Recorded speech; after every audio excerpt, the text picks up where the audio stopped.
Hello, team, and welcome to another ATP Geopolitics video with myself, Jonathan MSP. This is Ukraine War Frontline update for the 14th of August 2023. A little bit behind the times with this, possibly.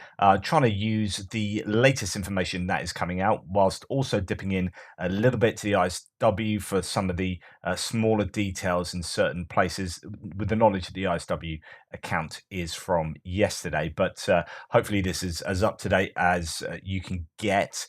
Just before we get to the front line, to remind you that the legend is here. If you want to see, not me, the just the stuff that's on the map, right? This is, you can pause this, and that will tell you what all the different coloured lines mean on my map. I've been out in the Archaeological Museum in Heraklion, and I like me some big jugs. These are the biggest jugs I've ever seen, and I've seen a lot of big jugs. That's my son for scale. They are pretty sizable, obviously, amphora yes, that's really bad jokes aside. I'm sorry, not sorry. Right, today's video is sponsored by Mitch Mazarol, who's a legend in his own underwear. In the spirit of JP's holiday destination, a few words of wisdom from an expat, Akayan. That war is a terrible thing, I agree, but it is not so terrible that we should submit to anything in order to avoid it. That's from Polybius, The Histories, Book 4, 31.3. Roughly 2,200 years after the date of publication, and it's still on point. Thanks, Mitch. This war is terrible, but the alternative is even more terrible, and so that's why we have war in Ukraine. Okay, to go to the front line, not a lot of no territorial exchanges as far as I can work out in the Kupyansk to Svatove to Crimea directions. There has been obviously activity, as there often is. If I can get rid of these damn things. Right, so the ISW says not too much on the situation, but I thought this was worthy of note. A Russian mill blogger claimed that Russian forces are slowly advancing in the Kupyansk direction, but would require reinforcements to break through Ukrainian defenses, which Russian command does not have available to commit in the Kupyansk direction. That's pretty much what I've been saying for a long time, which is while they may be making some gains in certain areas, small gains maybe up here near Vilshana and Posho-Travnevi on the way to Kupyansk, where they have advanced some distance over the last few days or so, and further down south near Novosibirsk and also near Karmazianivka, although they have been pushed back, they just don't have the troops to be able to sustain those gains and push on, keeping the momentum going. That they probably made a gain of, give or take a kilometer in places. Not huge, but it is still something for the Ukrainians to think about for sure in the area. As we come further down south, Novosibirsk is still being talked about in the ISW a little bit, and Karmazianivka, but there's no gains, sort of repelled attacks and all that kind of stuff around there. We come further to the south, and nothing really too important to mention around the Serebryansky forest, and going on down past Bilohorivka. Now, what we have seen from Andrew Perpetua's map, the blue line, shows that actually the Ukrainians have been pushed back a little, or the Russians have gained some territory just between Bilohorivka and Brestova here. Just a kind of gain there. If we go back to some of the different, actually, I'm going to get rid of that. There is nothing up north to talk about. Here, Andrew Perpetua says, I just published a penultimate update for today. That was yesterday. One update probably nobody has talked about is a relatively minor Russian advance near Vesele. That's in the Siversk front. And he doesn't think that's hugely important over the past, 2 weeks.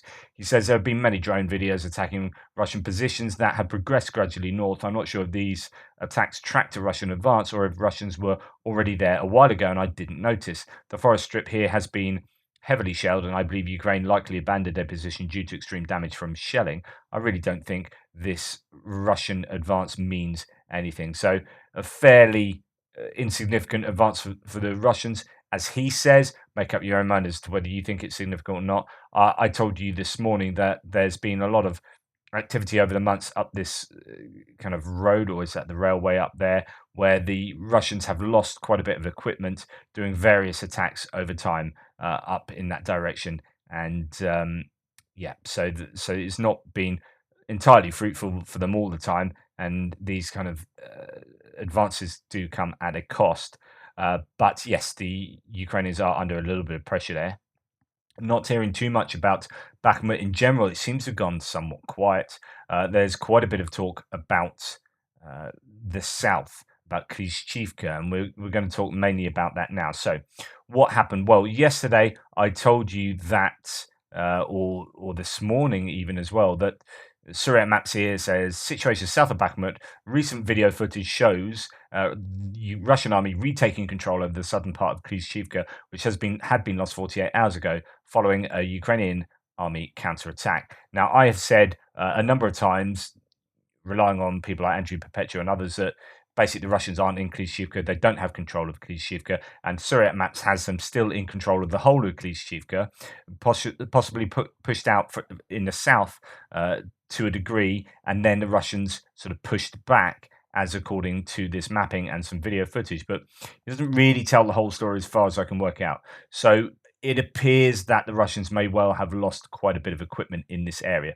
This is Andy Schneider saying, little quick morning update. Bakhmut, Klishchivka. Russian efforts to recapture Klishchivka have failed. The AFU has halted the attacks and is launching a counterattack. Russians who have invaded the south of the village are pushed back in a direction of the railway embankment. So he's pretty confident that that is not a huge huge gain at all for them. In fact, they have lost a lot.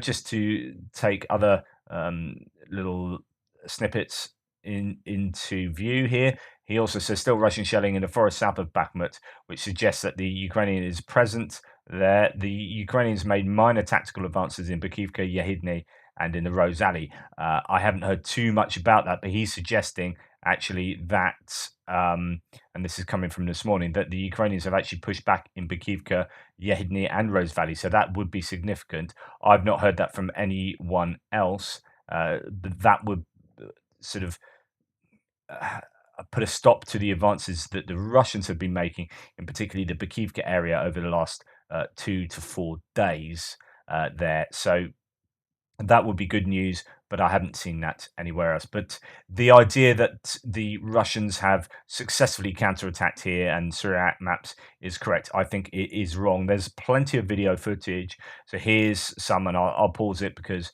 I'll get demonetized or something. A breakthrough has failed. 3 Russian T-90M breakthrough tanks, a transporter tractor MTLB, and an infantry fighting vehicle are knocked out and abandoned near the village of Avdiivka. So to remind you, Avdiivka is just south of Klishchivka. So you've got Klishchivka here, Avdiivka there. It could be, well, in fact, we do get a geolocation on this. No reports says it like this: destroyed Russian equipment near Avdiivka, south of Klishchivka. Several destroyed and abandoned tanks, NTLB and BMP, can be seen. Recently, in a counterattack towards Klishchivka, the use of T-90M was already seen, along with 2 BMP. So these are Russia's kind of best tanks. Losing a number of them is not good news for them, and this has been geolocated to this position. And I would assume, well, this might, no, I'm not assuming, this might have something to do with a larger counterattack, or it's just activity near Avdiivka. But they are certainly losing some significant equipment in the area. And then we go on, and there's other footage as well here, suggesting another T-80 tank destroyed by the 45th Separate Artillery Brigade east of Klishchivka. Let's go and just plug that in. So there are some claims that the Russians have lost a fair bit of equipment in the area. So that would be behind, or kind of on their lines, on the front lines, really. The Russian control is just a little bit further on from there. But basically, that's going to be a pretty hot area for the Russians. As well, I don't know. I think Suryat Maps, it might well see. So it might be the case that he looks at, say, Russians being active somewhere and says, right, they control that. and doesn't wait to see what happens. Like, right, yeah, and or the MOD say that. Say, look, we've got evidence. We were in Klishchiivka. We've pushed back. We've repelled the Ukrainians, and we've taken taken areas of Klishchiivka that were previously lost. And then Syriac says, okay, sounds good to me. Changes the lines, and then the larger story is that you might have been attacking there, you lost a bunch of stuff, and you've been pushed back. We'll see, I guess, in the next day or so, which narrative is correct. But I would imagine that they don't have control of Klishchiivka at all. It's going to just be one big grey area. And Andrew Perpetua, as I say, pores over shelling data, and if he doesn't reckon they are there, and if he's been able to get good, decent shelling, Sentinel data, satellite data for he hasn't mentioned he hasn't got it for like the last week. Okay, this is outdated by about a week, I would say. What Syriac Maps is saying there, and I would just trust Andrew Perpetua a lot more here rather than Syriac Maps. It seems more and more to be towing the TASS and Russian MOD party line. Anyway, to come out of Bakhmut, it is mainly about Avdiivka and Klishchiivka, but interesting that there is a source saying that the Ukrainians are pushing back further to the north. That would be very useful for them. We come on further to the south. I'm just going to go back to ISW to see if there's anything worthy of mention. Russian forces continue defensive operations in the Bakhmut area and reportedly advanced yesterday. Russian mill bloggers claimed that Russians of 83rd Airborne, that's the VDV paratroopers elite brigade, although I don't think they're elite anymore, recaptured parts of southern Klishchiivka during a counterattack, but the Ukrainian forces still hold southwestern Klishchiivka. So that is the claim. That's a Russian mill blogger's claim. General staff and Ukrainians don't claim that, and video evidence seems to suggest that the Russians have had a hard time there. But that could be, it's trying to pick the truth out of lots and lots of contradictory claims. Okay, so now we're going to go on to the south to Avdiivka, and there really hasn't been an awful lot mentioned about this in detail, certainly by myself over the last week actually. RSW says a Russian mill blogger claimed that Ukrainian forces control roughly 30% of Marinka, and that Chechen Akhmat Special Forces elements reinforced the DNR forces in the area, Donetsk People's Republic forces. So this is not Avdiivka itself, Avdiivka, but Marinka further to the south that has been completely flattened. You can see the 2014 lines here in purple. The advance from 2014 to now, it's taken many, many years for the Russians to take Marinka. They've managed to flatten it, and they're still fighting over the same kind of areas they were, I don't know, 6 months ago. It used to be that Drewsby Avenue was the center of the town and the dividing lines between the two forces. The Russians have moved slightly to the northwest, but they're still struggling. To be fair, it is a hellscape there. And to say that the Chechen Akhmat Special Forces are helping support, that seems to be the most common statement in this war.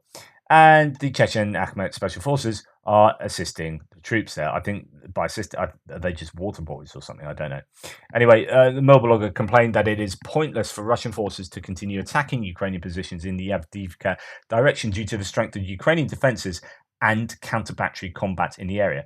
And this kind of goes back to what they said about Kupyansk. They don't seem to think that the Russian mill bloggers don't seem to think the Russians have the strength and depth to be able to continue, advance, and take these positions and to overcome Ukrainian defenses. Here, there's yet another mention of the strength of Ukrainian counter-battery fire, and by implication, probably the lack of Russian counter-battery fire as well. So that is the situation in Marinka. And we are going to come around a corner into southern Donetsk, past Vuhledar, not heard much about that for a long time, and then come to Urozhaine. Okay, so quite a lot has been going on here. As you can see, both mappers agree that Urozhaine is no longer in the control of the Russians, that the Ukrainians have successfully pushed the Russians out there. The Russians, there's plenty of video footage to suggest that the Russians had a really hard time and were took significant losses, particularly cluster bomb attacks of retreating Russians in this area just by Zavitne. We've also seen targets being taken out by first-person view drones in Zavitne, and I imagine it's not going to be long until Zavitne is itself under Ukrainian control. Well, what do the sources say? Well, first and foremost, both mappers agree that Ukraine are in control of Urozhaine, right? So there is that. Russian Telegram channels confirm their retreat from Urozhaine and claim, despite footage showing columns of fleeing Russian troops being struck by Ukrainian artillery, that casualties were, quote, reported to be minimal. I just don't think that's true at all. By all accounts, Russians lost quite a bit there, and that's, also supported by some Russian sources too. After the liberation of Urozhaine, says Saluman, the armed forces of Ukraine continued to advance south of this village, approaching Zavitny Bazarna, or Bajana. The Russian troops withdrew from 2 forest plantations southwest of Urozhaine. I said this morning, and the Ukrainians advanced 16 to 19 kilometers towards Berdyansk and Melitopol. You see these numbers; they've been used by the New York Times as well. It's just not true. I don't think that those advances are correct. Those numbers are correct. I think the most you can probably say is that the Ukrainians have advanced maybe 11 kilometers. Anything else is kind of speculation, or maybe they've advanced further, but it's under operational security. But I don't think it's going to be 16 to 20 kilometers as is being mentioned in a number of different places, or 15 to 20 kilometers. I mean, 20 kilometers is down here, and I'm fairly sure that the Ukrainians haven't got that far anywhere along the front line yet. Anyway, so Syriac Maps also has this bizarre bit of, well, not bizarre, it also has a gain for the Russians in this area as they've rejigged their map to show Ukrainian control over Urozhaine. They have said that actually the Russians seem to have pushed forward in this area here. So it was further back, more like what Andrew Perpetua has, and they pushed forward to this point there, showing some Russian gains there. I don't know if that's rejigging or a case of the Russians counterattacking there, because as we see here, it says situation southwest of Donetsk. Russian army withdrew from the town of Urozhaine. The southern part of the town is subject to heavy shelling as the Ukrainian army is slowly advancing. It's expected that this town will be under complete Ukrainian control in the next hours. Moreover, some map corrections were made along the front line, and I think this might be a map correction rather than a counterattack. So I think that's what that is, because I can't see that there were many other corrections that he made on the front line. So anyway, point being that I don't know that the Russians did any kind of attacking around there. Right, so that is significant. And what you are now seeing is that the river is presenting itself as the front line between Urozhaine and Zavitne, rather like the river was between Staromilske and Urozhaine. The Ukrainians are probably quite used to this river now and trying to get over it to attack the Russians. Now, this sort of salient, this bridgehead, if you like, or whatever you want to call it, is something that the Ukrainians have struggled to gain control of. They've chipped away at the eastern edge of it and made some gains there. I read this to you this morning. I just think it'll be, if you didn't see my morning update, I'll go through this again because I just think it's quite a useful analysis. If you're wondering why this area still holds, here you go. So the orange curves are ponds and ravines. Red lines are the only approach roads, windbreaks, and there's no doubt both orange and red lines are mined, right? So if you're trying to get in from either side, it's going to be mined. If you're trying to cross the ravines and ponds, it's going to be mined, and this is higher ground as well. So it's just a really difficult place for the Ukrainians to take. And he's referring to sort of Tatrugami's example of mining and whatnot. A minefield layout there, and that's what it kind of looks like here. A better picture is this: the Ukrainian forces are welcomed into the corridor between 2 ravines with minefield and enemy positions on both flanks, one of which is a fortification or a settlement. And that's why I think Zavitny will fall first. So Zavitny's likely to fall before this area is taken by the Ukrainians. It's just too difficult. They need kind of much better control over this entire region to the east so they can get through there. Or to take Priyutne, but again, they're trying to come in from the north, and it's all mined and quite well defended there. So again, it's all about sort of flanking some of these settlements, arguably. So that is just a little bit of an analysis of that, because I was wondering why they were finding it so difficult to take that area. Right, and just one of the most recent sources I've seen, so this is no reports talking about this area. After the retreat from Urozhaine, Romanov, he's the Russian ultranationalist source, now points out a bad foresight regarding Zavitny Bezhanya. He notes that it might be possible that Russian forces surrender this settlement without a fight and retreat to the first line of defense near Staromanivka. Okay, so there is this potential for the Russians to pull out and just move back to here, which is possibly more defensible. You are then starting to get on to the defensive lines, the proper defensive lines that we see around here, but they aren't. There aren't as many.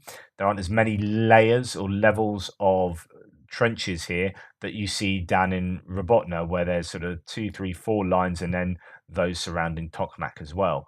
This is a really possibly a really good area to attack in if they can keep their momentum up.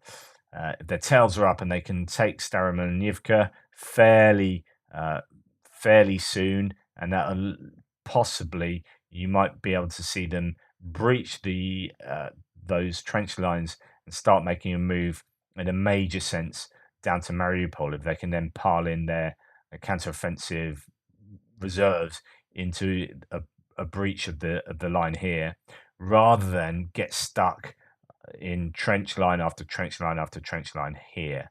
But they are making gains in Robotyne, and we'll turn now to Robotyne. I'll just go back to the ISW, see if I have missed anything. No, it's pretty much all that I've mentioned, but we'll go into Robotyne now. So Russian sources claim that 2 Ukrainian assault groups totaling between 40 and 60 personnel launched an attack on Russian positions near Robotyne. One Mail blogger claimed that Ukrainian forces captured some positions 3 kilometers east and northwest of Robotyne, and other Russian sources reported that heavy fighting is ongoing east of Robotyne.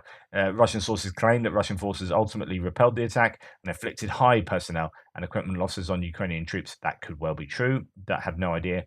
The Russians are claiming that the Ukrainians are taking heavy losses. We know that they have previously taken heavy losses here. This is a really attritional area of the front line, I think, for both sides, and it's been expensive for the Ukrainians to take the land here. One just hopes that what they were doing is firstly fixing Russian troops and attriting them at rates that were still advantageous for the Ukrainians, such that they run out of reserves, and when they do breach this trench line, which they already have done up in this area, but if they kind of thoroughly get over it to the second line of defense, then the hope would be that the Russians don't have too much in the locker to be able to bring to bear there. Yeah, so just a few sources here. Firstly, Lieutenant General Vladislav Yershov, a former CEO, commanding officer of the 6th Army, was fired a year ago. He's now reportedly a local commander in the Zaporizhia Oblast and is causing serious issues for the Russians due to personal conflict with the commander of the 35th Army. Quote, he has, by internal order, effectively paralyzed the work of the 35th Army. Military police patrols have been ordered to stop any civilian or military vehicle, look for deficiencies, detain personnel, and send the cars to impounds. At the moment, this has already created supply problems for combat units. He was rumored to be under house arrest, but he seems more useful here.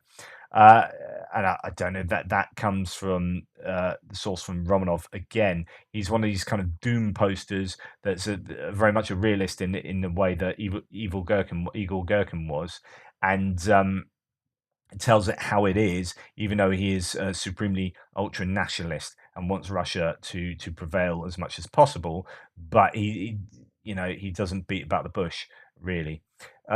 A few interesting nuggets of info in War Gonzos. So this is another Russian mill blogger daily summary today, but this interests me the most. So he says, according to him, the Ukrainians have now overcome the densest minefields in and around Robotyne.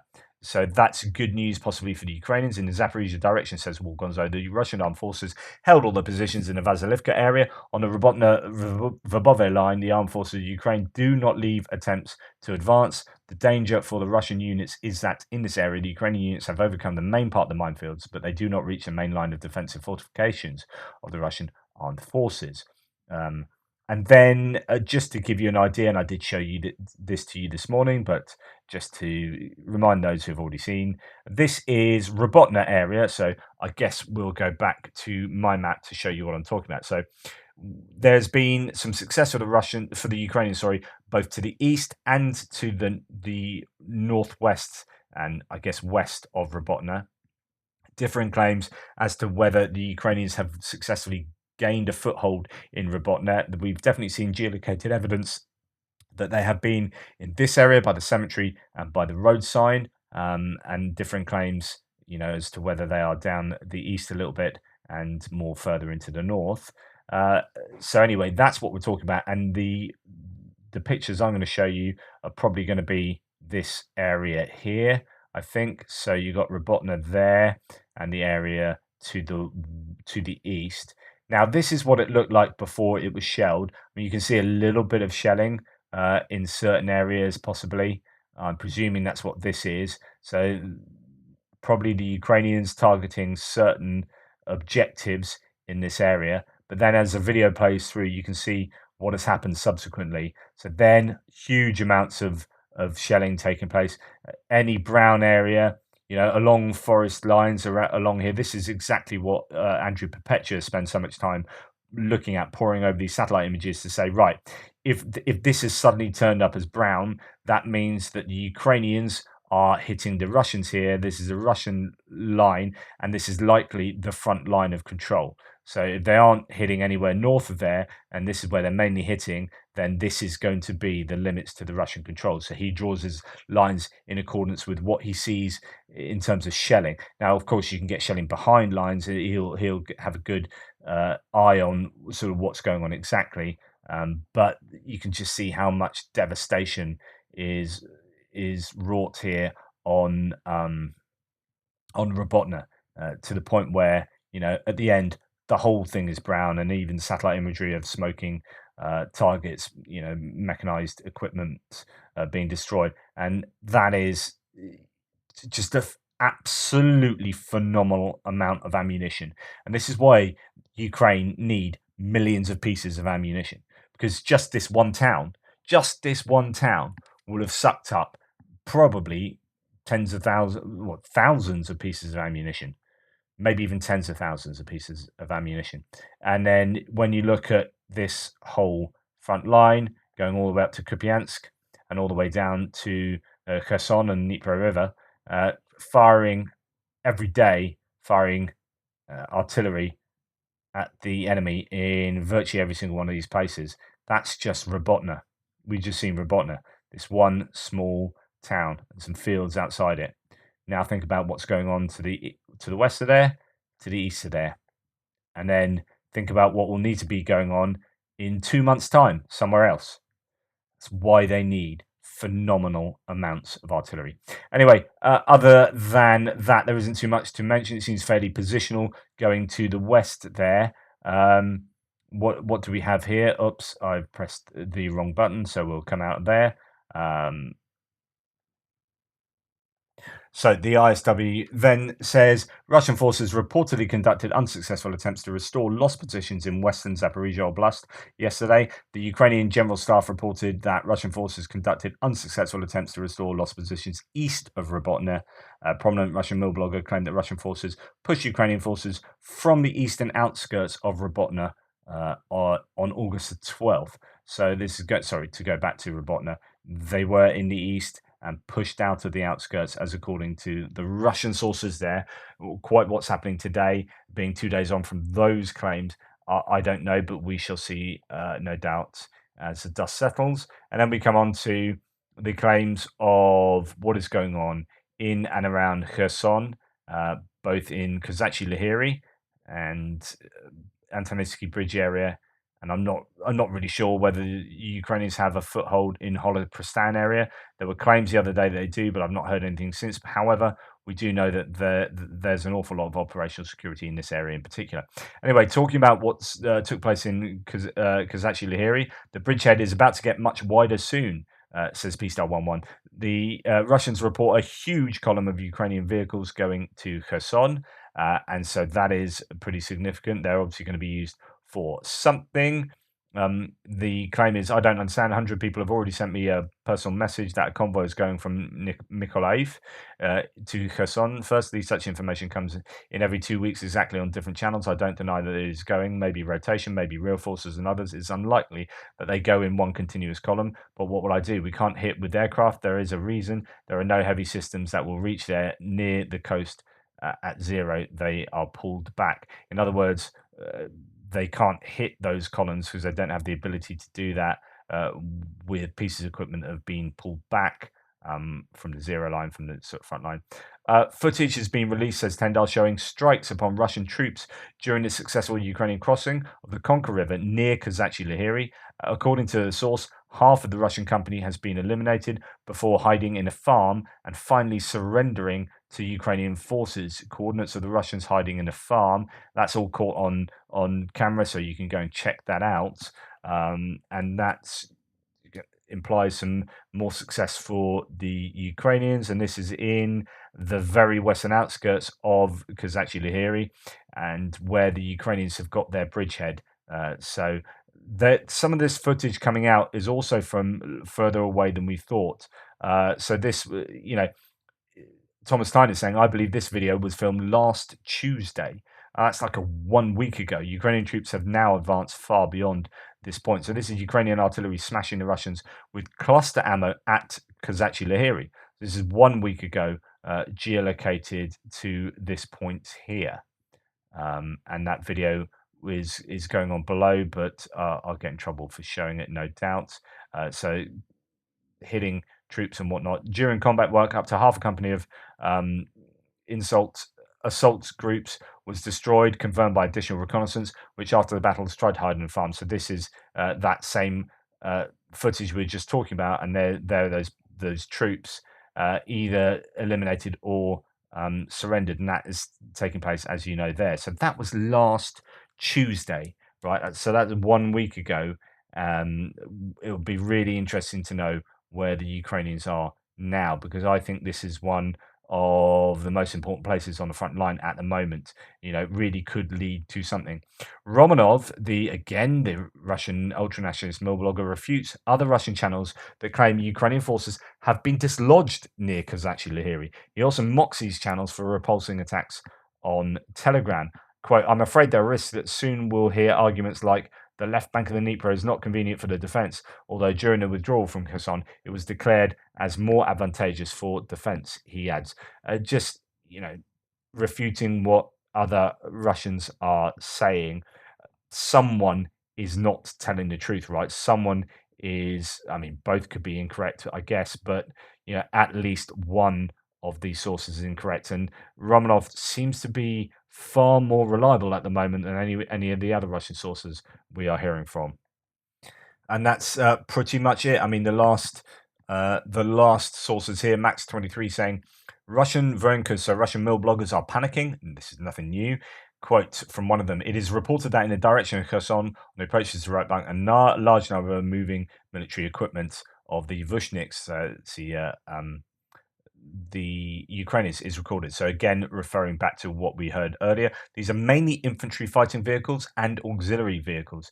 There is every reason to believe that the enemy will make an attempt to push through the most vulnerable place up to the landing of large forces. So what this is saying, and I would imagine this is the case, if I was in charge, goodness me, no one would put me in charge of anything, but if I was in charge of the Ukrainians now, I'd be seeking to get as many footholds across here as possible, so the Russians don't quite know where you're going to try and bring your forces across. For example, if they'd only just kept attacking at the Antonivsky Bridge, then all the Russians need to do is get all their aviation and artillery and MLRS pointed at this area, And as soon as the Ukrainians tried to set up a pontoon bridge or ferry equipment across, they can just absolutely flatten it. But if you've got a foothold in, Holopristan, Antonivsky Bridge, Kazachi Lahiri, Krinky, Kazunka, and maybe some other places, and